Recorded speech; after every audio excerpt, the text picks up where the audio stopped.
Aloha, everybody, and welcome to Facing Our Future. I'm your host, Angus McKelvey, and as we do every week, we take a look into our future here in Hawaii and elsewhere. What are the trends and things happening around the world and in our own backyards that will face our future?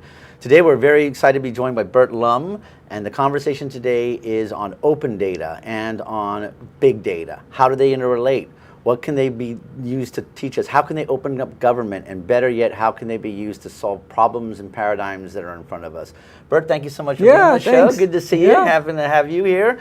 We've had a history together on the open data, big data, but to step it back like we always do in every show, guy on the street comes up to you. What is the difference between big data and open data, and what are they briefly? Well, okay, so the word on the street, the question on the street that I usually get is, what is open data? Yes. Okay, and why is it important to me?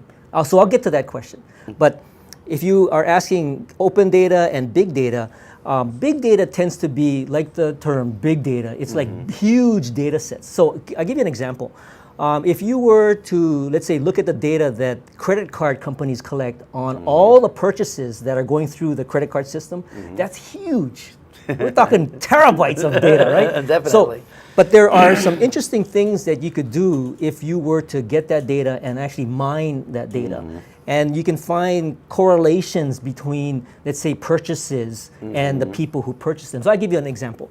So let's say, a guy goes to the store and his assignment is to buy diapers. Okay, there might be a correlation that shows up if you do sort of an analysis that shows that every time he goes out and buys diapers, he also buys beer. So there's a there's a connection that you can actually draw with the kinds of things people purchase. And you could also draw the time element. Right. At 3 a.m., right. This purchase is made, it's always diapers at 3 a.m., right. plus an assorted amount of stuff. So therefore, knowing that there's a chance as a marketing person, you're like, hey, we sell diapers, we should put ads in there. So the 4 a.m. crowd. Right, and not to get off track a little bit, but there's new technology called things like iBeacon, which is coming out from Apple. You're going to hear a lot more about it. It's a wireless communication tool that retailers can use so that at 3 a.m., you're walking in the store, your iPhone might message you and say, hey, there's a sale or there's a discount on something in the store, because they kind of know maybe the pattern of what you're looking to purchase or whatever. So it draws your attention to go buy that. And it's sort of this technology that's going to be kind of on the market pretty soon. But also it depends on how you roll it out. I mean, if it comes out, particularly from that end, people are going to be like, well, this is a marketing, they're tracking my behavior. You get that privacy concerns coming up. So do you think when these apps and things come forward, when you have these big data correlations, that they should be used to help empower the customer, for instance? There's one store that does that. They monitor what you shop and notice the things that you're getting, and then they'll say, hey, these are, if you want more of these items, you want to be notified when they come on, you select them. So you're actually initiating the yeah, and I think you can opt out of like let's say an iBeacon kind of offering so that you don't get the notifications, but retailers who are you're buying something via your credit card. I mean, that data is already theirs, right? I mean, that's the credit cards. Yep, proprietary. Yeah, that's their data, and they share that with the retailer. So the retailer basically can do whatever they want with the data that they already have, right? So it's not so much a question of privacy, because they've already, your right to use that credit card sort of already precludes the fact that that data has already been given to the retailer. And this has been an issue that has come up in Hawaii, particularly with what they call the automatic opt-in issue. There was a situation a couple of years ago where the large pharmacy chains were automatically opting people in.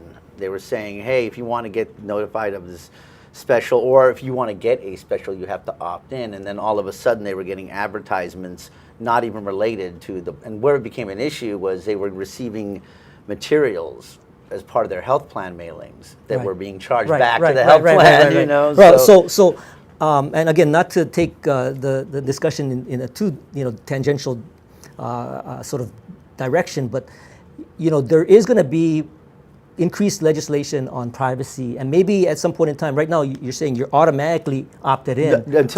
Now because of the change in law, you cannot automatically opt in. Right, so I think that's a change in the sentiment of the public wanting to have more privacy, so they will have to choose to opt in if they wanted to opt in, not automatically be opted in. Yeah. But do you think that tools like this, part of the quandary or struggle of big data in both the collection and deployment is the privacy aspect? That people, do you think it's a matter of being able to communicate to the public like some have done, like IBM, hey, big data is something that is, personally, you're safe, it's a macro look, but what can be discerned from it can help save you money, can help make you healthier, can give you more options. Do you think that that's something that needs to be advocated by entities that are looking to use big data to help solve problems, be it in healthcare or other areas? I think there needs to be a better understanding of how people can benefit from data in general, right? And I think there's a knee-jerk reaction to issues of privacy, especially with things like the NSA collecting all kinds of data about us. In the retail space, I personally think it's a good idea for me to get some recommendations on things that I'm actually interested in. And if there was something on sale that I was actually interested in, then I can choose to look at it. But it's not as perhaps, for me at least, disruptive or invasive for somebody like a retailer to give me some information about something that they have. Google Now, as an example, is able to let me know when the traffic is really congested on the route between downtown and where I gotta go, which is like in Pro City. And they're doing that because they're looking at the route. They know basically what my my pattern is of driving, and they will notify me before I actually hit the road. To me, I find that useful. Some people feel that that's kind of like, wow, Google is like watching me, right? So everywhere. I think there's an evolution of public sentiment toward that kind of information and how it's best be used. Exactly, especially in the public policy arena. The big data offers tools to solve problems by getting actual data and trends to allow the allocation of resources in a much more effective way. You're not just blindly throwing everything out there and saying, well, maybe it'll work. And in Hawaii, of all areas where big data plays a big role, is because everything truly is local. Right. How things play out in Waianae as opposed to Waikiki are completely different but big data through the behavior and interactions of people in the area, you can start to identify, hey, this is an area where this type of approach will work. Like for instance, in Waikiki is a very dense urban area, probably through the big data collected through the mail activity. Most of the people receive their information still through mail in those areas, whereas you have a more rural area, it's other means, electronic communication, so you can actually get a message out about a health issue or something to the community. Okay, in Waikiki, direct mail will work better, given the big data that has come back on it, but it won't work so well maybe in this rural area. Social media might be a more appropriate tool. So Now, as far as the other question about what is open data and how does open data benefit me, oftentimes I give the example of, well, do you catch the bus?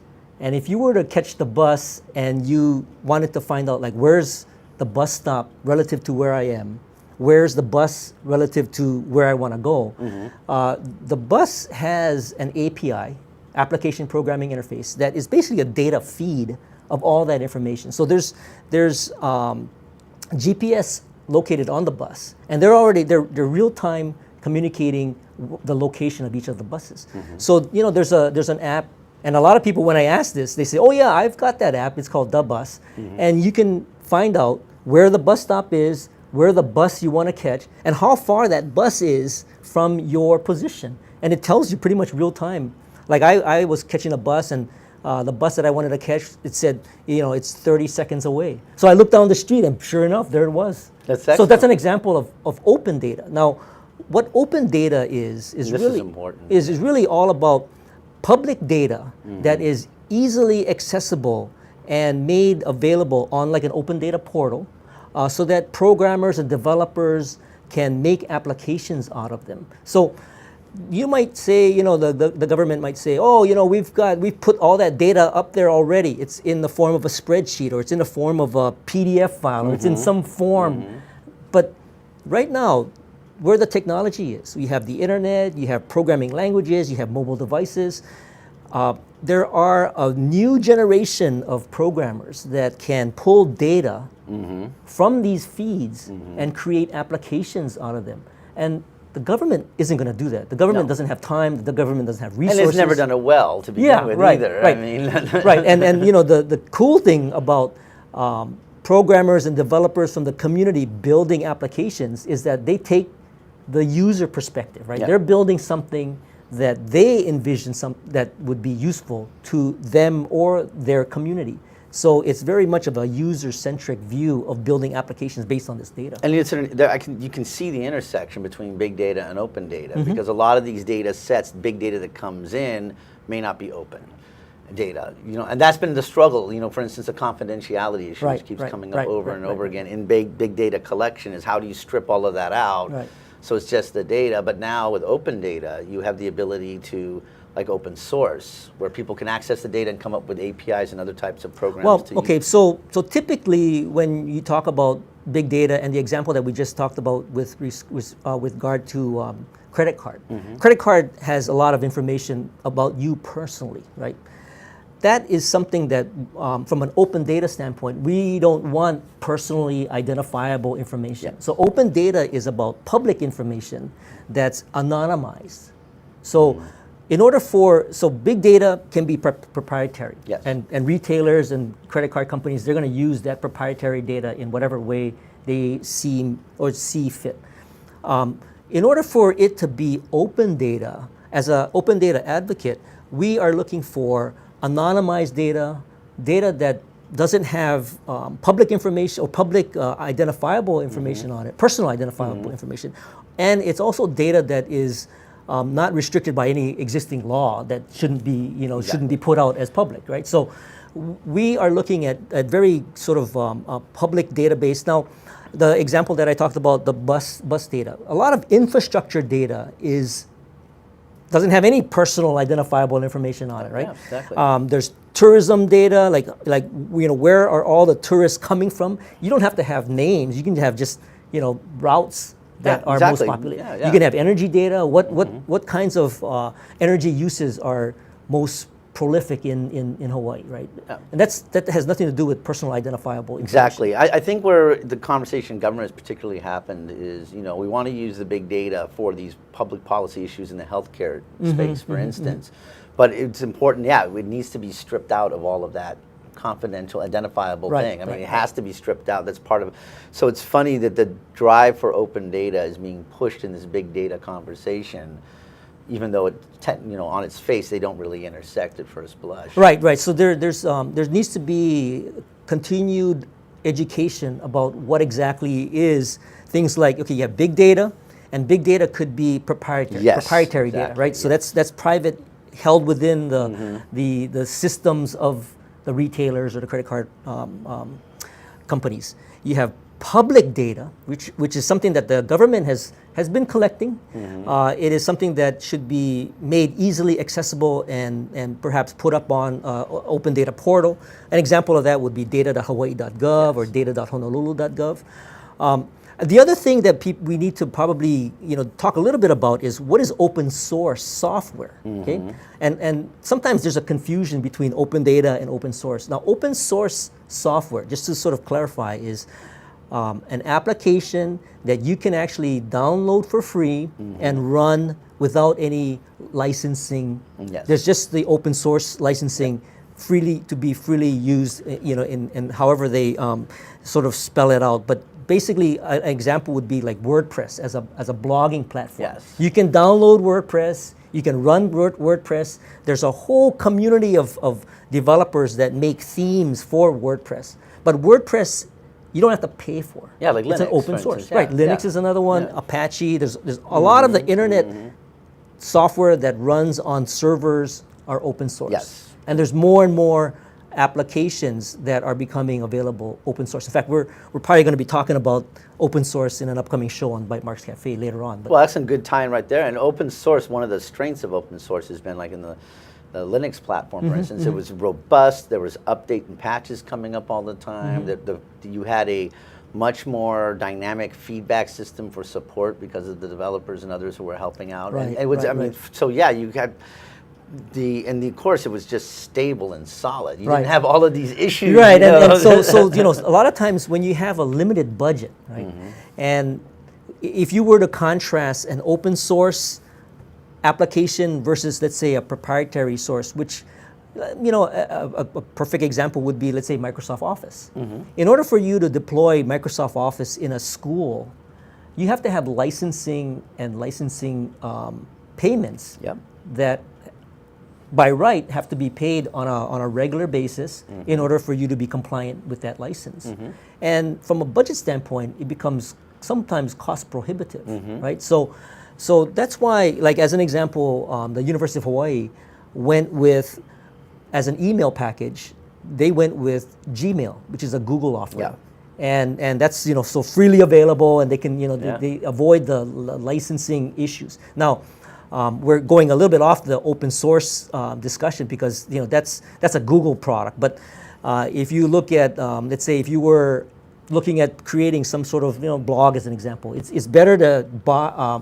It's more cost effective to just download your WordPress application as opposed to buy something. Yeah, exactly. Yeah. I mean, and there's all kinds of applications that are out there. But the commonality between open source and open data, again, is the user-oriented, having the users and developers being able to freely access the data and use it and modify it and create new applications and builds and things. So part of the intersection between open data and open source is there's kind of like a code of ethics that the open data folks often adhere to, which is if they create an application based on some open data sets that they get access to, oftentimes their code is made freely available as well. So that becomes open source software. So there's a lot of developers that feel strongly about making their code open so that if others want to look at that code and perhaps build something, let's say features or capabilities based on the original code, they are freely able to do that. And they can also see the other side of the coin too, those who might be taking the code and warping it and doing things that perhaps are not intended, but now you're aware of them and you can retool things to perhaps prevent these types of and they call it forking, right? So if you take a code and then you want to take a copy of it and work on it, that's a fork of this code, right? And you can develop it. Now, if you are part of the community, you can actually there's a process by which you can inform the people that have the original code that you want to incorporate some of the enhancements. But there's a whole vetting process to evaluate what those new enhancements are. And that's how the whole open source community works. It's not all forked up. It's then, not.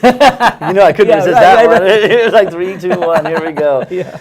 But I mean, now you were a pioneer of open data here in Hawaii in the government. You led an initiative at the city council level, but also at the state level, opendata.gov, under the former Office of Information Management Technology Chief, Sonny. There was a piece of legislation that you were lobbying in particular to make these open data sets available. And I believe the first area that they did this was in the campaign spending. Well, actually, to kind of backtrack a little bit, in 2013, there was, we felt that there was general support in terms of open data from the CIO, Sonny Bagawalia, and part of his IT transformation plan and strategy included open government and transparency as part of it.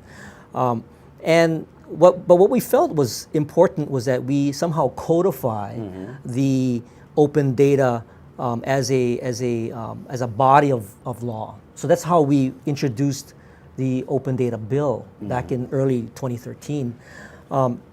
And the idea there was basically to look at data sets that were public and make that easily accessible, machine readable, computer machine readable, and available on the Open Data portal. Okay, so Sonny was already standing up data.hawaii.gov. There were a number of so at that time there were departments that he put the word out to make their data available. Now, you can think of the departments, anything from, let's say, DBED or tourism or Department of Ag. Ag, right? Now, as a direction, they were putting data up that may or may not be useful. Yeah. Because they just got the word, hey, put your data up. There's a whole process that needs to go and take place in terms of how valuable is the data? Is it what's the integrity of the data? What form is it being? Right. And are there opportunities for the public to interact with those data keepers to understand what the community wants, and whether or not that's actually being collected and made available. So that's a whole another process by which I think is part of the whole open data evolution. It's not just putting data up there, it's actually identifying who are some of the owners of the data. Are they interacting with the public in order to understand what the public wants? But do you think, and this is a good point, I mean, for instance, do you think it's better to get the data? I mean, wresting the data out of the hands of many of the agencies has gotten back to me has been the big issue. And maybe it's a generational, security issue. Hey, this means I won't be able to do that job, or can I do this? But do you think it's better to just compel the data and put it out there and then let the public be able to demand and being able to interface and use it in different ways to drive that conversation, rather than trying to say to the agency people, you need to engage the public in how the data is used and what they want, and hit a wall? Right, okay, so, and that's a good point, because I think it's good to get data out there so that there's something that people can look at, right? And then you can get feedback on whether that data is valuable or not, or is useful in terms of the public creating applications around it.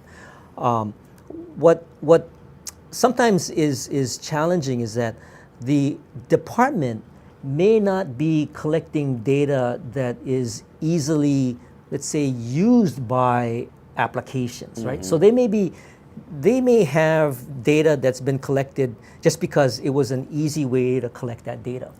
I'll give you an example, and it's not a state database; it's a city database. But simple example, there is a database, basically a spreadsheet of all the bike racks and the locations of the bike racks. So if somebody wanted to create an application that was like a mapping application that showed you where the bike racks are located, you could theoretically take this database and do a mapping application. Okay, but in order for your application to do a map where it would actually take a data record and identify a pin to drop on a map, you need some things like geodata or lats and longs or something that tells you that this is the place to drop that pin. Now, the data itself was in the form of basically two columns. Okay? One column was a number of the bike rack, 1, 2, 3, 4, all the way to whatever it was, 100 or something. And then a description of where it was, right? So it could be on the corner of Alakea and Merchant Street, right? A computer program cannot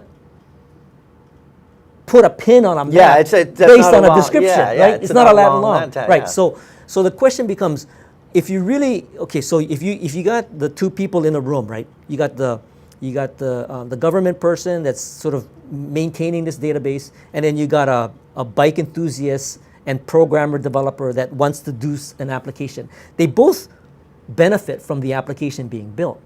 But in order for the app developer to build the app, the guy that's maintaining the data needs to put the data in a form that the developer can use. Well, I think that comes to my point. You have a guy in city and county, fictional example, they've done a description data, that was the way they asked for it. You come back and said, well, the public wants it with this. And they're like saying, brother, I don't have time, this is not part of what I was asked for. But at that point, do you then put that data out so that somebody goes, okay, Alakea and the corner of Alakea and Merchant, I'm going to go ahead, I got my Google map, I take the long lat, I put that in, boom, boom, boom, boom, boom, and they begin to build externally this data. So what you're describing is another part of the open data movement, which is, can you create a crowdsourced environment? Well, that's a subject that we definitely want to delve into, but we do have to take a break so our advertisers can get their big data word in there. We'll be right back with Burt Lum, Facing Our Future, Big Data, Open Data, and what it means to us, and how can it make our lives better here in Hawaii. We'll be right back. I'm Jay Fidel. That's Sharon Moriwaki of the Hawaii Energy Policy Forum. And every Wednesday we have Hawaii, the State of Clean Energy. We've been doing it for some time now, and we have some fantastic guests on there, unbelievable guests who give us insight into what is going on in a very complex, sometimes very confusing, sometimes very disappointing area of progress in the state. So we love doing this. We love meeting them. We love talking to them. We love having their ideas out on the table. So maybe, just maybe, we can all make some sense of what's going on. Sharon, what do you think? I think that's absolutely correct. We enjoy ourselves meeting with all these people and hearing about the energy and the state of clean energy, and hopefully we advance clean energy for the state. So it's terrific. Join us. Okay, it's every Wednesday. Okay, Wednesday is Energy Day. Every Wednesday, 4 to 5 p.m. Hawaii, the State of Clean Energy, here on ThinkTech Hawaii. We'll see you there.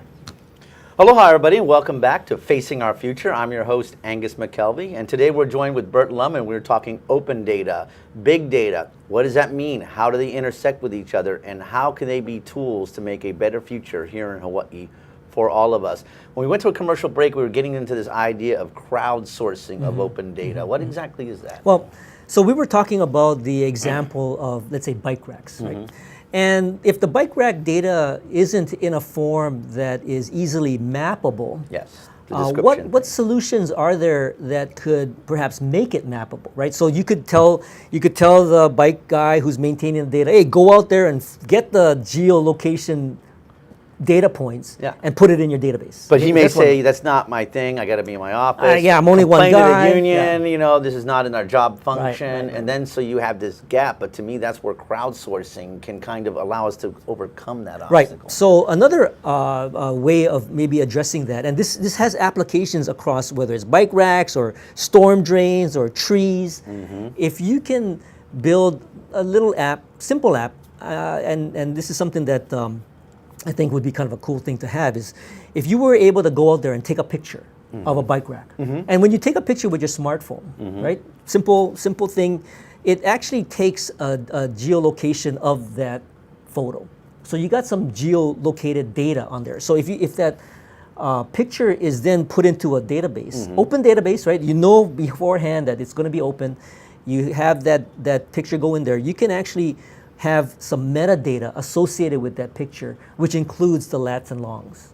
Okay, so now when you go out there and maybe you can organize, let's say if you had a Boy Scout troop or maybe a school project, and their project was to go out there and take a picture of all the storm drains in our neighborhood. Right? All the kids, they go out there with their smartphone, boom, take a picture, exactly. and that data goes into the database. You can actually pull the lats and longs off of that picture, and now you can map the location of that storm drain along with a picture associated with that storm drain. And if you can get that into the database of the overall infrastructure for the city, then boom, that's a way of now better managing on a going forward basis all the stuff that's out there. Well, then, since we're on this thought right here, you know, to flip it to the educational system, Department of Ed, in the schools, is you could have a press the pilot, but then kids come by, they take photos of stuff in the school that needs to be fixed, pothole, erosion, broken swing, whatever.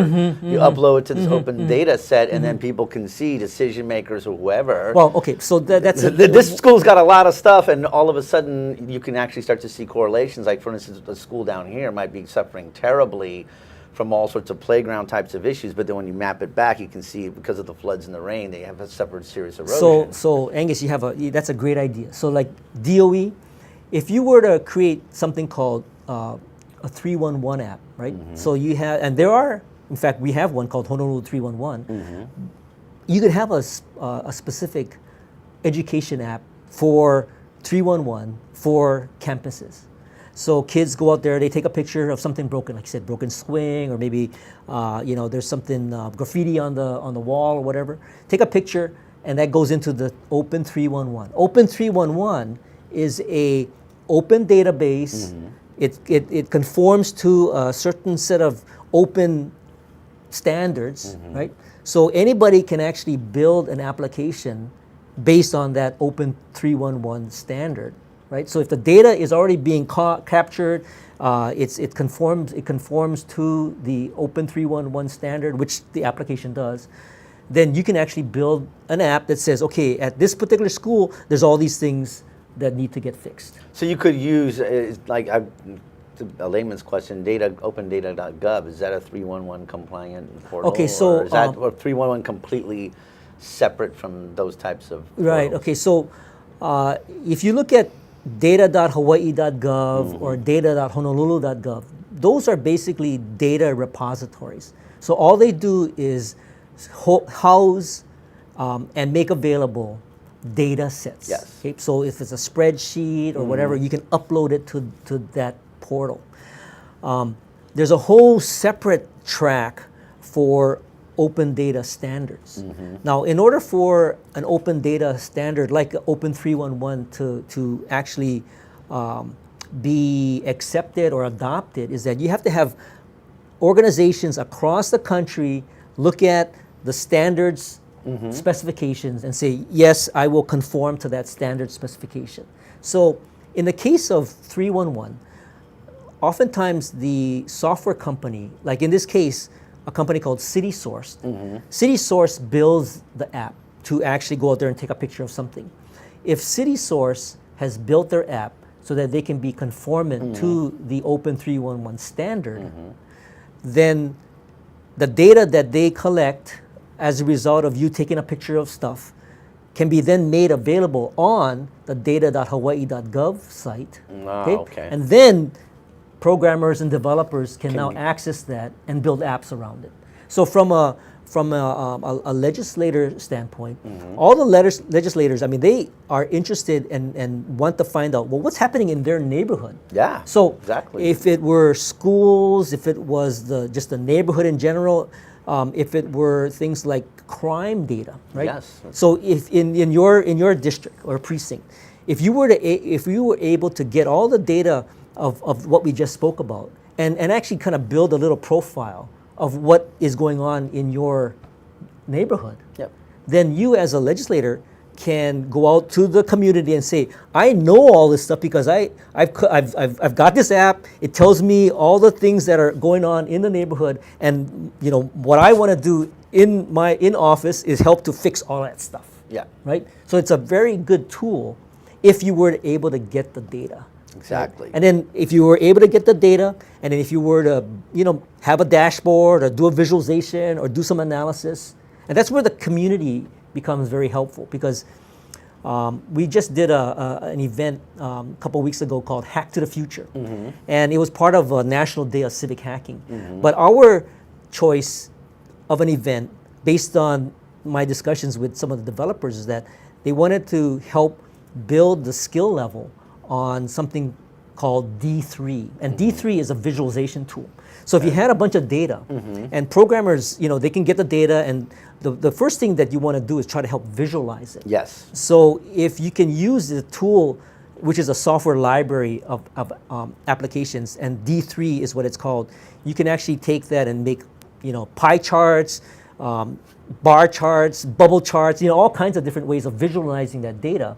That way, we as consumers can better understand what that data is. And that's telling been us. one of the challenges with some of the people who I've talked to who are using the open data in the campaign spending space, for instance. They said, they've been struggling with how do we export this through the file mechanisms, because right now it's kind of only, you can only export as CSV and other types of, Right, but how right, do you right. then take it to the next level to create these graphs and charts to better educate both the candidate and the community Right, as great. a whole? That's a great point. So, campaign spending, the Campaign Spending Commission, they approached us and said, hey, we've got all this data that we've collected, because by law, any of the politicians running for office need to disclose who's donating money to and their if campaign. they spend it themselves, too. Right. That's So you the other thing that you live it, right?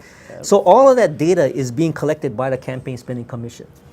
And so the Campaign Spending Commission said, can we get the community to help build some applications, some websites that help tell the story about what is this data really saying? Because you're absolutely right. If you were to get a spreadsheet and you were looking at that spreadsheet and trying to figure out what does this mean, I think 99%, including myself, is going to just glaze over. Well, and you can see it now. There's actually a way to link back to the old data, beyond in the site, and you actually would have to copy and paste and manually go through. And you're right. You're going to completely be inundated. There's no way to sort or to pre-order or to compartmentalize the data at all. So a lot of the and I'm talking about more the recent data for I think probably over the last maybe 10 years.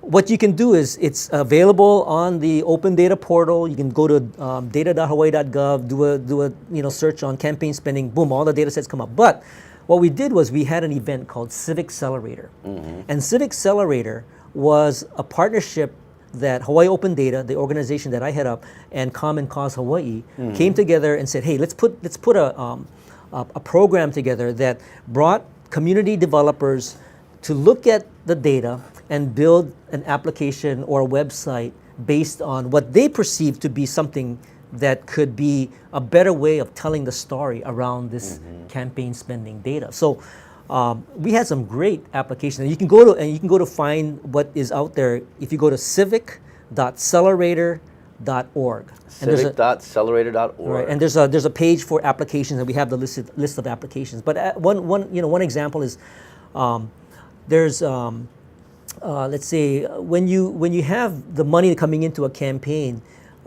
you have ways of spending that money, right? And you actually have to disclose how that money is being spent, yes, right? Correct. So an interesting visual was one of the guys developed an application that gave you a view in terms of like bubbles and of how that money was being spent.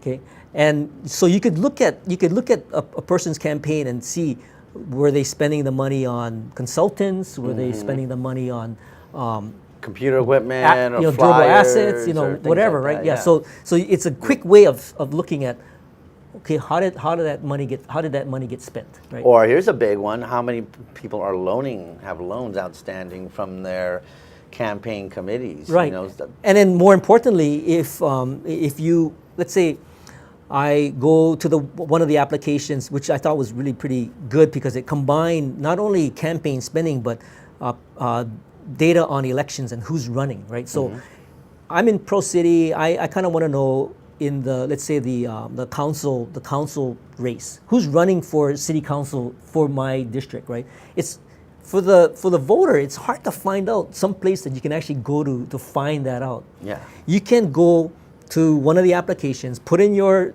zip code, find your precinct, and you can see who's running in that precinct, so that you can say, okay, who's running in the governor's race, who's running in the senator's race, representatives, and city council. So you know exactly who you're, and that happens quite a bit on the neighbor islands. I mean, it's pretty funny. A lot of people don't, especially with the lines are drawn kind of funky. Like for instance, in my area, I have one street in North Kihei. Most people have no clue that it ends right there, and it creates a disparity. Right. But one of the things that's interesting is happening, I guess, through the public is this quasi-correlation of these different open data sets that don't exist. One of the things that was consultants showed me one time was there was a place where you could pull data on how much money you spent per vote in a race, and it actually showed everybody, all races from the most to least. But then when you correlate it to the campaign spending and to the amount that person had in there, all of a sudden what was revealed was because that person jumped into a special election after running a state race and not winning,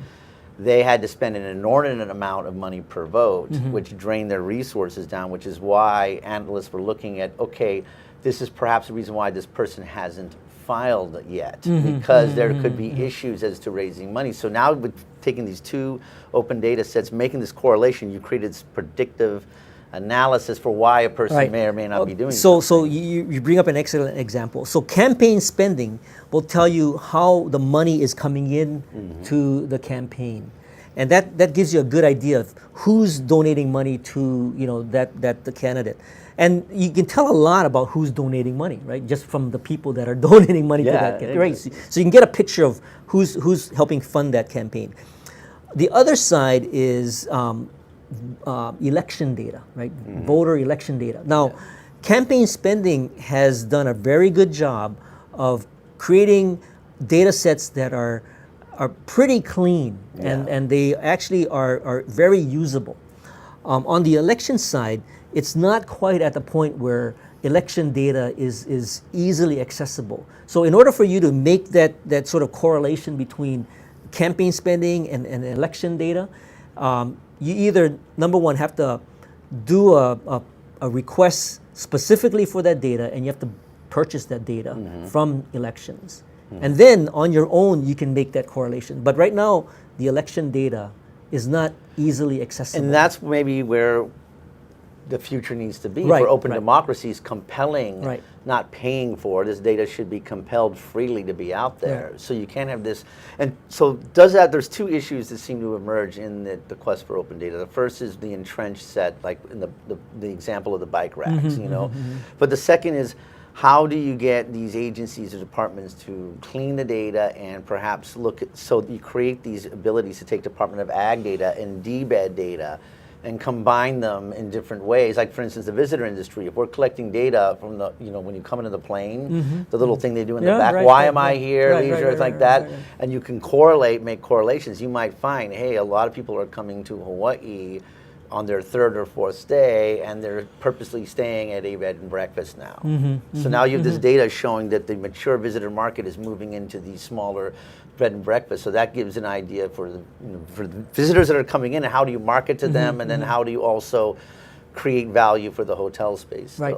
So when you start to look at the resources inside government to make that data not only digital, but have high levels of integrity and are in a format that is easily accessible, that's when you start to get a little bit of the pushback by the departments that say, hey, you know, I've been collecting, you know, like the example that you just drew.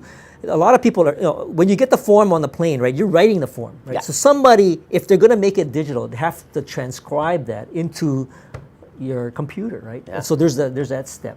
Now, when they do that step, they may not be considering how this data might be used by a computer to build an application, right? So they may be just doing the transcription. Exactly, right? yeah. So now, if you come in and say, hey, we want to maybe, you know, get access to this data, and we have all these ideas that might be could result in some interesting applications, then the person in the department is going to say, well, you know, that's like all this work I got to do. Yeah, well, you know, I'm only one guy. I mean, you know, you're not giving me any more people. Or I wasn't asked to get that, or the thing you're saying, look, you know, the public, and that's where I think I'm a big fan of the crowdsourcing, knowing how government works, especially with some of the older people who've been in there. And it also comes back to the resource issue. They've been stripped through furlough Fridays and other things, and so they're worried about, hey, so when it comes in, and I think the natural reaction is one that if by working with them and educating them as being done, you know, it's one of the things that we, you know, to try to go out there and say, hey, look, this isn't going to require extra, but it's going to require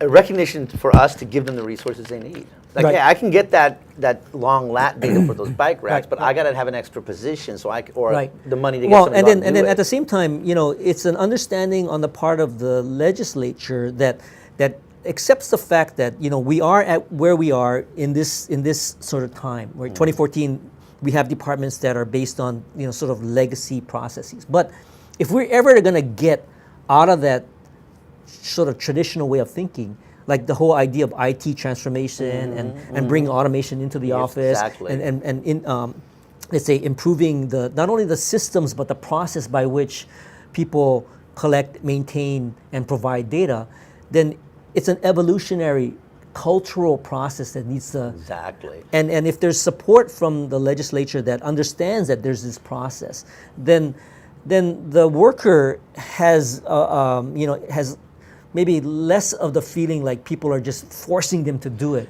Yes, and that's why I think crowdsourcing the workers themselves, particularly the younger workers that have come in to state government and these agencies, to say, hey, you know, what data, you know, are you collecting, you know, right now that can be manipulated or reused or cleaned up? What are the other ideas that you have to collect other types of data you may be running across if we're not giving you the resources? So you know, from an internal standpoint, I mean, there is a cultural change that needs to occur, and it's not going to happen overnight. But if you get the people inside government and whether it's the young guys or people that are sort of there for a while, but they're open-minded and willing to consider some changes.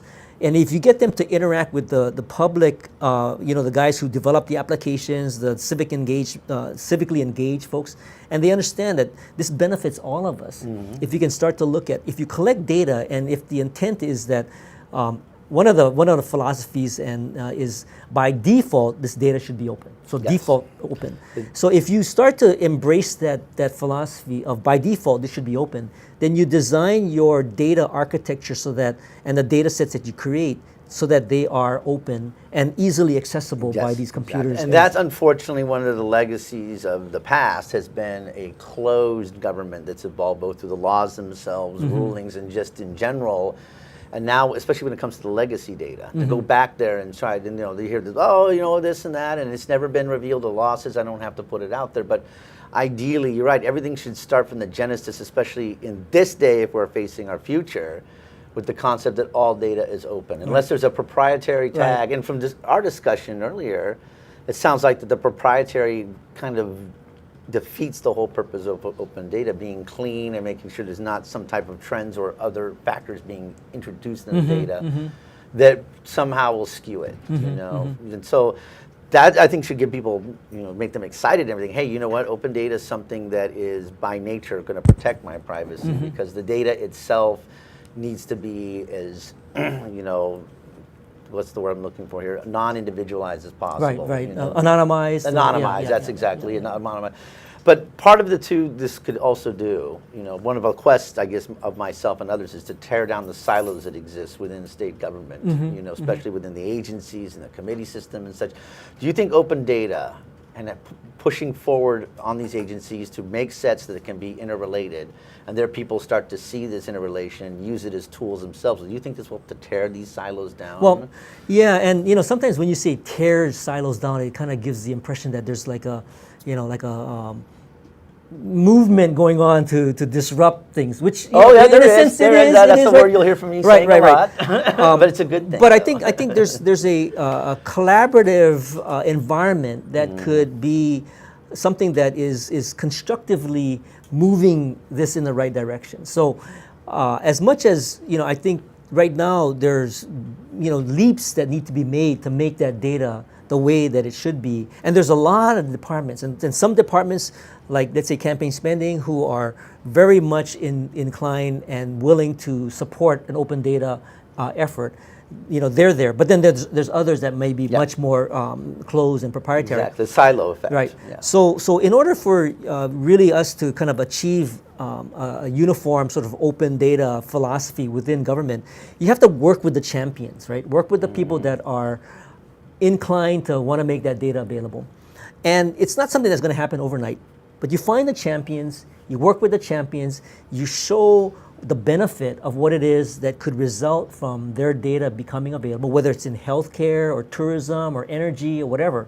And then others will come along as a result of the results that you have created with the data and the bringing together of the community to build Well, I think that's what I mean when we bring the silo and disruption. Yes, it's a theme we use a lot on this show, but it's a good thing. And the thing is, they can see, hey, you know what, by having this data and correlating with data of this other agency, now all of a sudden I have information that's helping me in my job easier. And I get to know somebody else from this other department. We go and have coffee together. It's the Reese's peanut butter effect. I got a problem with the tourism thing. I got a problem in ag. Hey, two great tastes that taste great together. And that's what I think we're driving at, both in the policy side as well as what's happening in open data. Right.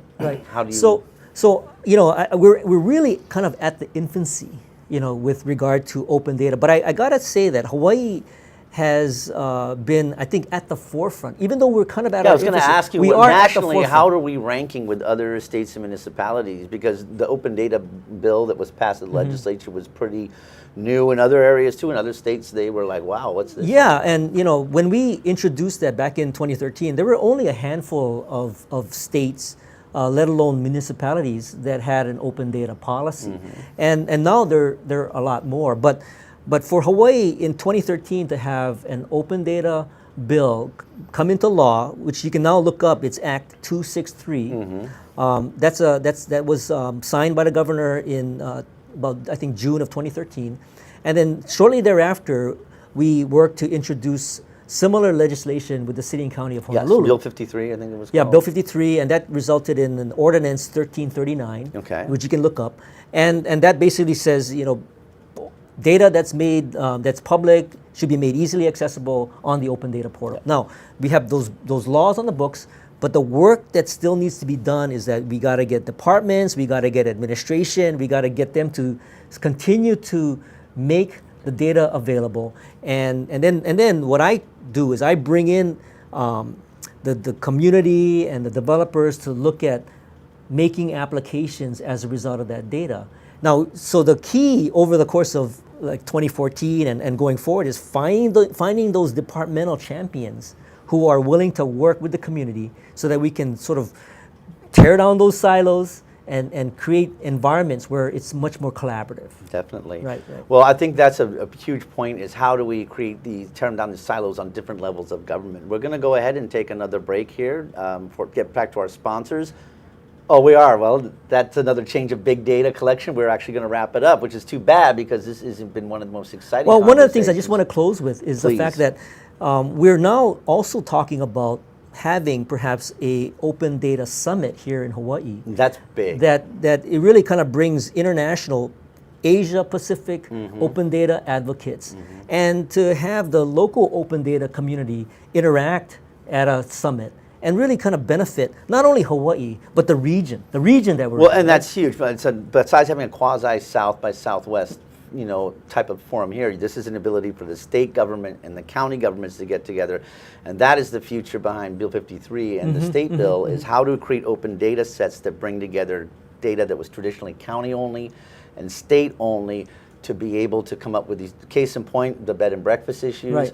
They have applications for bed and breakfast in the county level only, that data. They have data for people who are actually paying their transient accommodation tax. But because these data sets are siloed, you can't have the ability to bring them together, which would reveal how many bed and breakfasts are actually paying TAT, which is a leakage of revenue that we all have to make up. And we'll get together later. Maui is very interested in the open data bill that we passed in the city and county of Honolulu. So I think that's the next county that's I think going to really jump on the open data bill. And as this starts to catch fire, other counties come on board, and we have these clean open data sets that people start to know how to bring the data in and what the public needs. We're creating a roadmap for the public to get engaged and help us really find new innovative solutions. We haven't even talked about the economic development impact of programmers and developers building apps on open data. And it gives them a whole fertile ground of creating apps, and we want to encourage this whole software industry here in Hawaii. Well, that's another whole subject Yeah, for yeah. facing our future is the economic spin. But big data, open data, it's exciting things. It's amazing to see that we in Hawaii are on the forefront and continue to do the hard work of getting out, advocating, pushing forward so we can be able to achieve these solutions. Yeah. Welcome, everybody. I'm your host, Angus McKelvey, Facing Our Future. And join us next week, Wednesday, when we bring in more guests to explore exciting new topics of innovation and trends facing our future today. Aloha and have a great week.